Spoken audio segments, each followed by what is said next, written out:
Hello everyone, आज की इस वीडियो में डिस्कस करने वाला है चैप्टर 9, जिसमें हम डिस्कस करेंगे मेंटेनेंस। ये काफी इंपॉर्टेंट सेक्शन है जो कि हम डिस्कस करेंगे सेक्शन 125, जिसमें हम बताएंगे कि मेंटेनेंस किस पर्सन को दिया जाता है और किसके द्वारा मेंटेनेंस दिया जाता है और कब मेंटेनेंस नहीं दिया जाएगा। आज की इस वीडियो में अच्छे से जानेंगे कि इसका क्या प्रोसीजर होता है। तो चलिए स्टार्ट करते हैं वीडियो को बिना रुके। और सबसे पहले मैं आपको बता दूं, आप अपने पास एक बेरक रख लीजिए जिसमें आपको आसानी से कंसेप्ट समझ आ जाएंगे और आपको बेरक लैंग्वेज भी आपको इजीली आप इसको समझ सकते हैं। तो चलिए स्टार्ट करते हैं सेक्शन 125, जिसमें बताया कि order for maintenance of wife, children and parents. इसमें वाइफ, चिल्ड्रन एंड पेरेंट्स की बात की गई है, मतलब कि इन पर्संस को मेंटेनेंस दिया जाएगा, ठीक है। और इसमें ऑर्डर दिया जाता है बाय द कोर्ट मेंटेनेंस के लिए। इसमें जो फर्स्ट क्लोज है इसमें बताया गया कि if any person having sufficient means neglect और रेफ्यूजेस टू मेंटेन, मतलब कि इसमें क्या बताया गया कि जो इसमें बेरक लैंग्वेज दी गई है इसमें बताया कि सफिशिएंट मींस का मतलब होता है कि उसके पास वो एक कैपेबल है अर्न करने के लिए, कोई भी काम करने के लिए। ये नहीं कि उसके पास काफी ज्यादा प्रॉपर्टी है या फिर वो काफी ज्यादा अमीर है, चाहे वो अमीर हो चाहे गरीब हो, लेकिन वो कैपेबल है कमाने के लिए, अर्न करने के लिए। उसके पास एक चांस है कि वो अर्न कर सकता है मनी को। तो सफिशिएंट मींस का मतलब ये है, ठीक है। और इसमें आगे बताया कि नेग्लेक्ट और रिफ्यूज टू मेंटेन, मतलब अगर वो रिफ्यूज करता है, नेग्लेक्ट करता है मेंटेन करने के लिए, किसको मेंटेन करने के लिए। इसमें जो ए पॉइंट है इसमें बताया गया है कि his wife unable to maintain herself. इसमें वाइफ की बात की गई है जो अनेबल है अपने आप को मेंटेन करने के लिए। और जो वाइफ होती है उसके अंदर डाइवोर्सी वाइफ भी आ सकता है, ठीक है। और इसमें आ सकता है डाइवोर्स का केस चल रहा हो और ट्रायल, जो डाइवोर्स का जो ट्रायल चलता है उसके बीच में मेंटेनेंस दिया जाता है बाय द कोर्ट, उसको बोलते हैं इंटरिम मेंटेनेंस। उसको हम आगे जानेंगे उसका क्या प्रोसीजर होता है। बी पॉइंट है, जो बी पॉइंट में बात की गई है हिज लेजिटिमेट और इलेजिटिमेट माइनर चाइल्ड। इसमें माइनर चाइल्ड की बात की गई है जो कि चाइल्ड है इलेजिटिमेट और legitimate, whether married or not, चाहे वो शादीशुदा हो चाहे वो शादीशुदा नहीं हो। Unable to maintain herself, अगर वो अनेबल है अपने आप को मेंटेन नहीं कर सकता अपने आप को मेंटेन, तो वह मेंटेनेंस ले सकता है किससे, अपने पेरेंट्स से, ठीक है। और सी पॉइंट है इसमें हिज लेजिटिमेट और इलेजिटिमेट चाइल्ड, मतलब कि इसमें इलेजिटिमेट और लेजिटिमेट चाइल्ड की बात की है कि जो कि मेजर है, ठीक है, वो मेजोरिटी अटेंड कर चुका है, जो 18 साल से ऊपर होती है, ठीक है।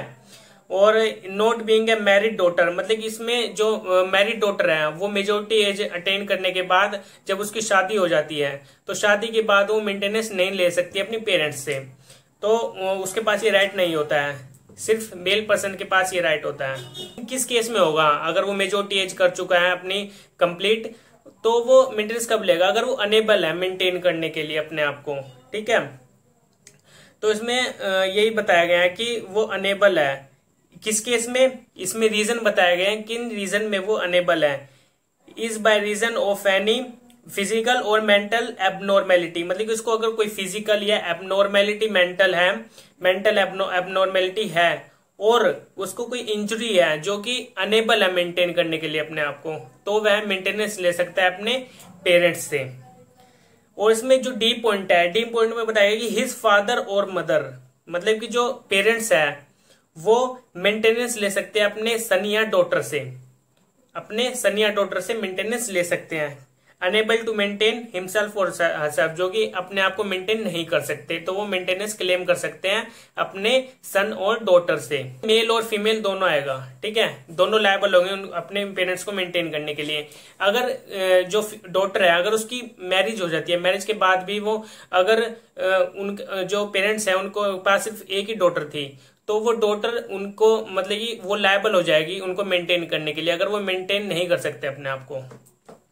तो ये ABCD में पॉइंट बताया गया कि कौन पर्सन मेंटेनेंस देगा और किसको मेंटेनेंस मिलेगी, किन पर्सन्स को, ठीक है।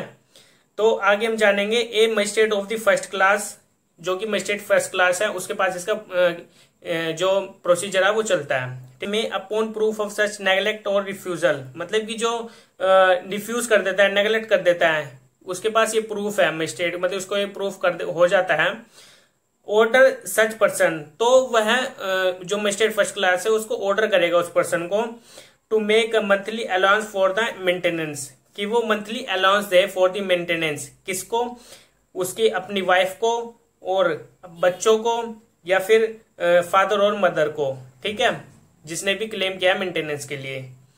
एट सच मंथली रेट, मतलब कि वन मंथली बेस पर उसको केस मतलब कि जो अलाउंसेस होंगे वो देगा वह person. As such magistrate thinks fit, जैसे कि मजिस्ट्रेट को ठीक लगता है किसी भी तरह वह उनको मेंटेनेंस दिलाएगा। And to pay the same to such person as a magistrate may from time to time direct, और जो मजिस्ट्रेट है उसको टाइम टू टाइम डायरेक्शन देगा उस पर्सन को जिसको मेंटेनेंस देना है, ताकि वह मेंटेन कर सके उन पर्सन्स को, जो अभी हमने ऊपर बात की है ABCD वाले पॉइंट में।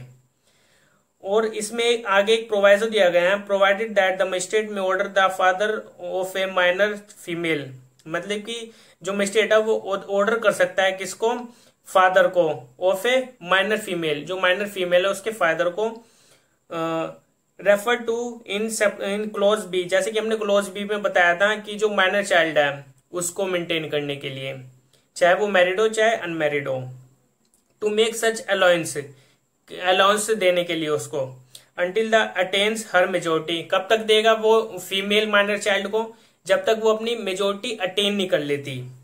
वो उसका एक राइट है उस फीमेल चाइल्ड का कि वो 18 साल तक अटेन करने तक वह उस अपने फादर से मेंटेनेंस क्लेम कर सकती है।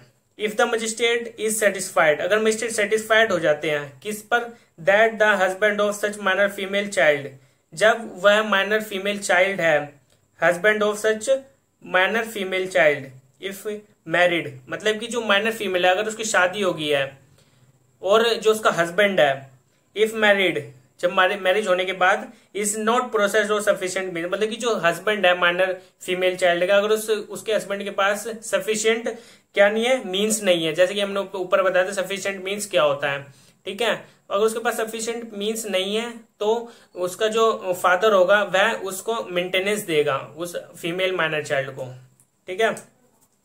और इसमें एक और प्रोवाइजो बताया गया कि provided further that the magistrate में, जो मजिस्ट्रेट है वो क्या करेगा, during the pendency of the proceeding regarding monthly allowance for the maintenance, मतलब कि जो केस चलेगा, जो मेंटेनेंस का केस, मतलब कि जो किसी भी डाइवोर्स का केस चल रहा है, जो हस्बैंड वाइफ का जो केस चलता है, उसके जो मेंटेनेंस होता है वह पर्सन उसको अपनी वाइफ को देगा। Under this section, under this subsection, जो सब order such person to make a monthly allowance, वह उस पर्सन को ऑर्डर देगी कि वह मंथली अलाउंस पे करे for the interim maintenance, interim maintenance के लिए। इंटरिम मेंटेनेंस मतलब कि अगर कोई ट्रायल चल रहा है हस्बैंड वाइफ का, तो उसके दौरान वह उसको अलाउंसेस देगा, मेंटेनेंस देगा वह, ताकि वह खुद को मेंटेन कर सके। अगर उसके पास कोई सफिशिएंट मीन्स नहीं है, मतलब कि अगर वह जो वाइफ है उसके पास मनी नहीं है, अगर वो कैपेबल नहीं है कि वो अर्न कर सके, तब देगा। और मेंटेनेंस इज वाइफ और सच चाइल्ड, और उस चाइल्ड को भी देगा जो उस वाइफ के पास है, उसकी वाइफ के पास जो चाइल्ड है। फादर और मदर भी अपने किससे करेंगे, सन और डॉटर से क्लेम करेंगे, तो भी ऑर्डर कर सकती है उस पर्सन को। And the expenses of such proceedings, जो एक्सपेंसेस होंगे प्रोसीडिंग के, जो भी केस का खर्चा होगा वह खर्चा भी कोर्ट उसको उस पर्सन को दिलाएगी, ठीक है। Which the magistrate considers reasonably, जैसे कि मजिस्ट्रेट को कंसीडर होता है रीजनेबली वे पर। And to pay the same to such person, और उसी तरह से उसको पर्सन को पे किया जाएगा as a magistrate may from time to time direction, मतलब कि जो मजिस्ट्रेट उसको टाइम टू टाइम डायरेक्शन देता रहेगा मंथली बेसिस पर, जैसे भी कोर्ट ने उसके लिए डिसाइड किया कि उसको कब पे करना है बैलेंस, चाहे तो उसको लमसम अमाउंट के बेस पर भी उसको कह सकती है, या फिर उसको मंथली अलाउंसेस देने पड़ेंगे। इसमें जो थर्ड प्रोवाइजो है, इसमें एक और बात की गई, इसमें provided also that an application for the monthly allowance, मतलब कि जो एप्लीकेशन होती है मंथली अलाउंस की फॉर द इंटरिम मेंटेनेंस, जो कि इंटरिम मेंटेनेंस के लिए होता है, और एक्सपेंसेस ऑफ प्रोसीडिंग, जो भी एक्सपेंसेस लगते हैं प्रोसीडिंग में, जो ट्रायल चलता है उसमें, तो under the second proviso shall, जो कि हमने सेकंड प्रोवाइजो में पढ़ा था, as far as possible be dispose of within 16 days, मतलब कि विद इन 60 डेज में वो डिस्पोज हो जाएगा, ठीक है, interim order from the date of the service of notice, जब वो उसको नोटिस दिया गया था उस पर्सन को, as application by the person, जिस पर्सन ने एप्लीकेशन दी थी उस डेट से लेकर के आने वाले 2 मंथ्स, मतलब कि उस 2 मंथ्स के अंदर अंदर वो जो इंटरिम ऑर्डर है वो जो है वो क्या हो जाएगा, डिस्पोज हो जाएगा। एक्सप्लेनेशन भी दी गई है, जैसे कि हमने माइनर ऊपर पढ़ा था, वाइफ पढ़ा था, तो उसमें माइनर में जो ए एक्सप्लेनेशन बताया था उसमें माइनर क्या क्या डेफिनेशन दी गई है इसमें, जो इसका मतलब होता है माइनर का means a person who under the provision of Indian Majority Act, जो प्रोविजन दिया गया है इंडियन मेजोरिटी एक्ट के under, is deemed to have attend his majority, मतलब कि जब तक वो अटेंड नहीं कर लेता मेजोरिटी को तब तक वो माइनर पर्सन माना जाएगा। ठीक है, अंडर द मेजोरिटी एक्ट के अंडर। मेजोरिटी एक्ट में कितना बताया उसका एज, 18 ईयर्स। जब तक वो 18 ईयर्स को अटेंड नहीं कर लेता तब तक वो माइनर पर्सन कहलाएगा। उसमें जो बी एक्सप्लेनेशन है इसमें वाइफ को डिफाइन किया गया है कि वाइफ के अंडर कौन इंक्लूड होगा। Includes a women who has been divorced by, जैसे कि मैंने ऊपर बताया था कि एक डाइवोर्स्ड जो वुमेन होती है, जो अगर उसका डाइवोर्स हो चुका है तो भी वो मेंटेनेंस क्लेम कर सकती है हर हस्बैंड, अपने हस्बैंड से, एंड हैज नॉट रीमैरिड, जब तक वो रीमैरिड ना कर ले, जब तक अगर वो अगली शादी नहीं कर लेती तब तक वो मेंटेनेंस ले सकती है अपने पहले वाले पति से।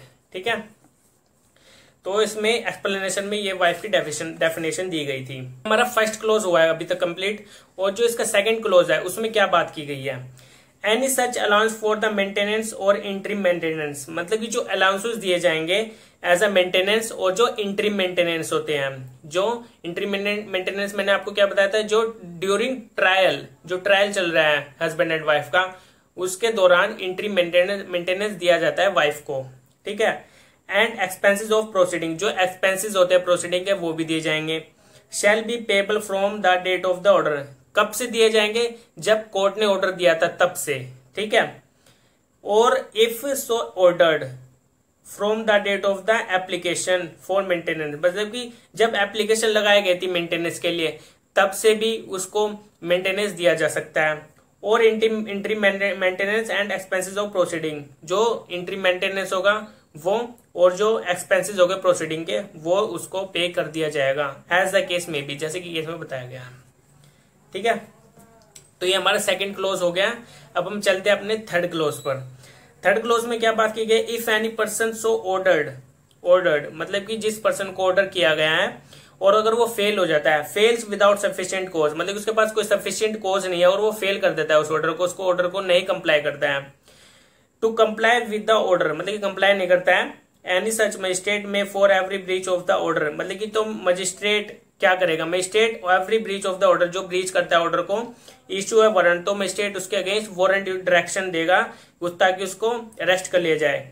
For levying the amount due in the manner provided for levying fines, मतलब कि उसके ऊपर फाइन्स भी लगा देगा कि उसको इतना फाइन देना होगा। एंड में सेंटेंस सच पर्सन, अगर वो फाइन पे नहीं करता है तो उसको सेंटेंसेस दी जाएगी जितना, जब तक जितनी उसकी, जब तक वो मेंटेनेंस नहीं दे देता उस वाइफ को। ठीक है, अपनी वाइफ को, फॉर द होल, या फिर पूरे टाइम के लिए, पार्टली भी, पार्ट ऑफ ईच मंथ। ठीक है, मंथ का जो पार्ट होता है, जितना रह गया उसका मेंटेनेंस देने का, जिस मंथ का उसको अलाउंसेस देना था। Allowances for the maintenance or the entry maintenance and expenses of proceeding, किस मेंटेनेंस के लिए, इंट्री मेंटेनेंस के लिए, और जो एक्सपेंसेस ऑफ प्रोसीडिंग के उसके लिए। रिमेनिंग अनपेड, जो रह गया था, अनपेड रह गया था after the execution of the warrant, मतलब कि वारंट एग्जीक्यूट करने के बाद। To imprisonment for a term which may extend to 1 month, तो उसको कितने मंथ की सजा होगी, 1 मंथ की सजा होगी। और until payment if sooner made, जब तक वो पेमेंट नहीं कर देता, मतलब कि अगर जब उसने पेमेंट कर दी, अगर उसको सेंटेंसेस हो जाती है 1 महीने की, तो जो उसका 1 महीने का वो मेंटेनेंस देना था, अगर उसने नहीं दिया तो वो तब फिर भी जेल में रहेगा जब तक वो वह मेंटेनेंस नहीं दे देता है। ठीक है, उसको मेंटेनेंस देना होगा। इसमें जो थर्ड क्लोज है इसमें सिर्फ यही बात की गई है। इसमें थर्ड क्लोज में दो प्रोविजो बताए गए हैं।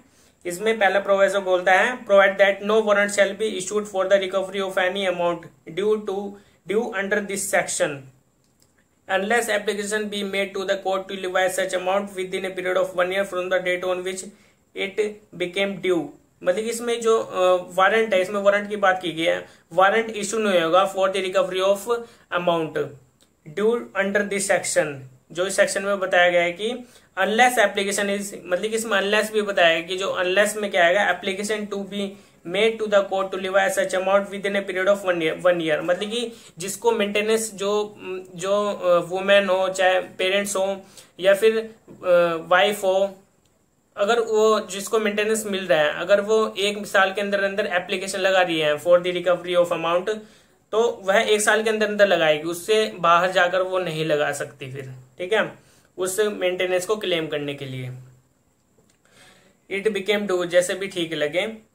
इसमें जो नेक्स्ट प्रोविजो दिया गया है, provided further that if such person offers to maintain his wife, मतलब इसमें जो प्रोविजो है वो आगे बताया गया है, if such person offers to maintain his wife, जो पर्सन है वो ऑफर कर रहा है अपनी वाइफ को मेंटेन करने के लिए ऑन कंडीशन पर of her living with him, ताकि वो उसके साथ रहे, and she refuses to living with him, मतलब कि अगर वह पर्सन रिफ्यूज कर देता है उसको साथ रखने से, ठीक है, तो वह मजिस्ट्रेट क्या करेगा, सच मजिस्ट्रेट में consider any ground of refusal, तो वो उस पर्सन से ग्राउंड लेगा कि वह उसको अपने साथ क्यों नहीं रखना चाहता या फिर वो क्यों मेंटेन नहीं करना चाहता। एक किस्म से उसको शो कॉज नोटिस भेजेगी, ठीक है, या फिर कोर्ट में अगर वो प्रेजेंट है तो उससे कोशिश पूछ सकती है कि वो उसको मेंटेन क्यों नहीं करेगा, उसको ग्राउंड बताने पड़ेंगे।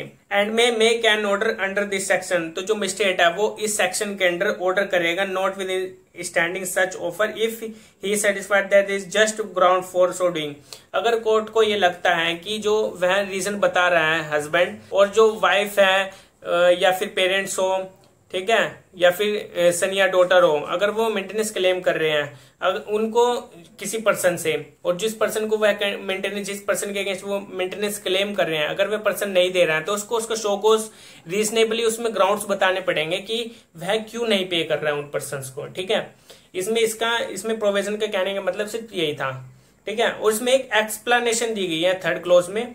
इसमें एक्सप्लेनेशन में बताया गया है कि if a husband has contracted marriage with another women, जो हस्बैंड है वो कॉन्ट्रैक्ट कर लेता है मैरिज का किसी अनदर वुमेन के साथ, या फिर कौन है, एक मिस्ट्रेस है, ठीक, shall be considered to be just ground for his wife refusal to live with him.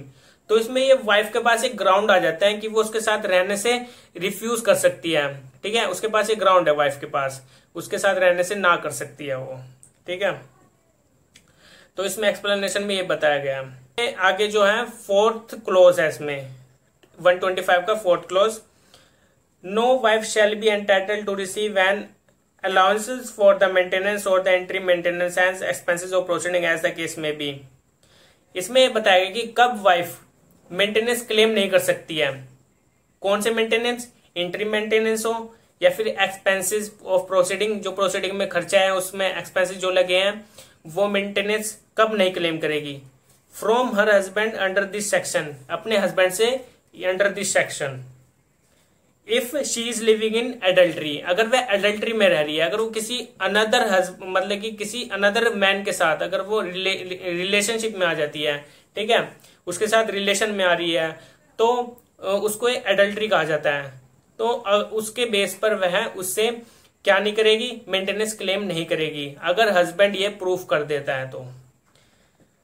और if without any sufficient reason, इसमें बताया कि without any sufficient reason she refuses to living with her husband, अगर जो wife है अगर वो without any sufficient reason अपने हस्बैंड के साथ रहने से मना कर देती है, ठीक है, उसके साथ नहीं रहती है बिना किसी रीजन के, तो भी वह जो वाइफ है वो मेंटेनेंस क्लेम नहीं करेगी।